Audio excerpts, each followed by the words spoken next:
ఆ మధ్య ఎవరో చెప్పారు అధ్యక్ష, అల్లుడి గారి కట్నం తక్కువైందని అల్లరి పెట్టారట. ఆ కట్నం బ్యాలెన్స్ చేయడం కోసం విజయసాయి రెడ్డి గారు అల్లుడు కట్టబెట్టాడు 108.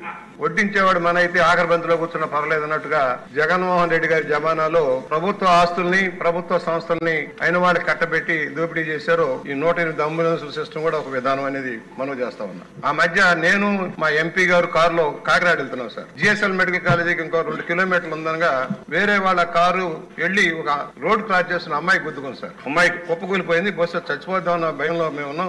మేము కారు ఆపుకొని ఎంపీ గారు మేము దిగెళ్ళాం. అంబులెన్స్ కోసం ఫోన్ చేశాం సార్. 20 నిమిషాలు అయినా కూడా 2 కిలోమీటర్లు ఉన్న మెడికల్ కాలేజీ అందుబాటులో రాలేదు. 15 నిమిషాల దూరంలోనే ఉన్న రాజమండ్రి హెడ్ క్వార్టర్స్ హాస్పిటల్ నుంచి కూడా అంబులెన్స్ రాలేదు. మేము అమ్మాయిని మళ్ళీ వేరే కార్లో వేసుకుని పక్కన ఉన్న మెడికల్ కాలేజీ హాస్పిటల్లో చేర్చి ట్రీట్మెంట్ కి అప్పచెప్పడం జరిగింది సార్. అంటే అంబులెన్స్ విధానం ఎలా నడిచిందో ఎగ్జాంపుల్ గా చెబుతున్నాం. ఏదైతే ప్రభుత్వం కొంది 768 అంబులెన్స్లు, 180 అధునాతన లైఫ్ సపోర్ట్ అంబులెన్స్లు, 570 బేసిక్ లైఫ్ సపోర్ట్ అంబులెన్స్లు అన్ని గవర్నమెంట్ కొంది. పరికరాలన్నీ గవర్నమెంటే కొంది. కానీ అయిన వాళ్ళు కట్టబెట్టడం కోసం ఏదో బినామీ కంపెనీలు కొని పెట్టించి అరవిందో కన్సార్టియం ద్వారా అరవిందో ఎమర్జెన్సీ మెడికల్ సర్వీస్ పేరు తోటి వాళ్ళు అప్పచెప్పారు. ఏది పాత రేటుకి 1,31,000 ఒక్కొక్క వెహికల్ కి ఇవ్వాల్సిందని 1,78,000 మార్చారు పాత దాటికి. కొత్త దాటికి 1,31,000 2,20,000 మార్చారు. అంటే దాదాపుగా 5 సంవత్సరాల్లో 856 కోట్ల రూపాయలు దోపిడీ జరిగింది సార్. సర్వీస్ ఇచ్చారా? అంబులెన్స్ లో టెక్నీషియన్ లేరు, మందులు సరిగా ఉండలేదు, టైర్లు పేలిపోయి కొన్ని బండ్లాగిపోతాయి, మనుషులు తోసి స్టార్ట్ చేయాల్సిన పరిస్థితుల్లో కొన్ని అంబులెన్స్లు ఉన్నాయి. మరి ఏదైతే కంపెనీ ఇన్ని కోట్ల రూపాయలు తీసుకున్న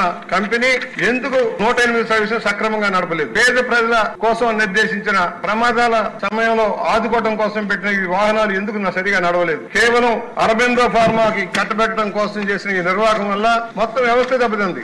కుయ్యమని వస్తుందని చెప్పేవాడు రాజశేఖర రెడ్డి గారు. నీ కొడుకు ఏమో కుయ్యి కాదు పానుబర్రు అనే పరిస్థితికి వెళ్ళిపోయింది మొత్తం కూడా వ్యవస్థ అంతా కూడా. దీనిలో 7 సంవత్సరాలకు అగ్రిమెంట్ రాశారు సార్. ఇక్కడ ప్రధానమైంది అంటే 7 సంవత్సరాలకు అగ్రిమెంట్ రాసి మీరు నడిపి ప్రభుత్వం మాటతో ఎందుకు మానేస్తా ఉన్నారు? మేము నడపలేమని ఎందుకంటా ఉన్నారు? అంటే మీరు కేవలం కొన్ని వాహనాలు నడిపారు, కొన్ని పక్కన పెట్టేశారు, రిపేర్లు చేయించలేదు, టైర్లు మార్చలేదు, టెక్నీషియన్ పెట్టలేదు, పరికరాలు పెట్టలేదు, మందులు పెట్టలేదు, ఆక్సిజన్ సిలిండర్ లేకుండా చేశారు. ఇవన్నీ కూడా ఆ సంస్థ యొక్క వైఫల్యం కారణం. వాళ్ళ దగ్గర రాబట్టాలి సార్. మంత్రి గారిని విజ్ఞప్తి చేస్తున్నాం. ఎంతైతే నష్టపోయిందో ఈ వ్యవస్థని వారి ద్వారా రాబట్టాల్సిన అవసరం ఉంది. ప్రభుత్వ అధికారాన్ని దుర్వినియోగం చేసి ప్రజల ఆస్తిని కబ్జా చేసిన ఈ సంస్థ మీద చర్యలు తీసుకోవాల్సిన అవసరం ఉంది. మరలా విజ్ఞప్తి చేస్తున్నాం. ప్రజలకు ఉపయోగం ఈ సంస్థను మెరుగుపరచాల్సిన అవసరం ఉంది. సరైన కంపెనీ, సరైన వ్యవస్థ నిర్వహణలోకి ఈ వ్యవస్థను తీసుకురావాల్సిన అవసరం ఉంది. ప్రతి మారుమూల గ్రామానికి గాని, ట్రైబల్ కొండ కోణంలో ఉన్న వాళ్ళకి గాని అందుబాటులోకి వెళ్లాల్సిన అవసరం ఉంది. ఈ వ్యవస్థను సరిచేయాల్సిన అవసరం ఉంది.